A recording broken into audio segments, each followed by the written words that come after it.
According to a recent survey by the Worldwide Fund for Nature, WWF, and GlobeScan, the Vietnamese public strongly supports the government-led closure of illegal and unregulated wildlife markets. Vietnamese people now have a strong understanding of the risk in human-animal interactions after more than a year of COVID-19. According to the COVID-19 one-year later survey conducted in the US, Japan, Myanmar, Thailand and Vietnam by the WWF and GlobeScan, Vietnam had the most serious concerns about the pandemic. 94% of Vietnamese respondents say that they would strongly support government efforts to close high-risk markets selling animals from the wild. Unlike domesticated animals, we don't know what pathogens wild animals may carry.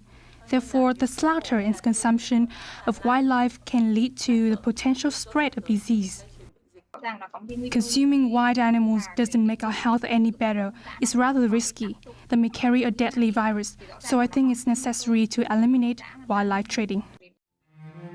Though the root cause of COVID-19 is still under debate, the WHO said that over 75% of new human pathogens that have been detected in the last 30 years originated in animals. It's been reported in the recent WWF report that Vietnamese people support the efforts of the government to shut down wildlife markets to prevent potential sources of disease. The results are very interesting. Many people understood that COVID-19 is linked to illegal wildlife trade and wildlife consumption as well. Likewise, it was understood by about half of the interviewees that future pandemics could also be linked to wildlife consumption in the future. According to the Education for Nature Vietnam (ENV), WWF's report is a confirmation of ENV's assertion that Vietnamese people have become more aware of their role in preventing wildlife trafficking.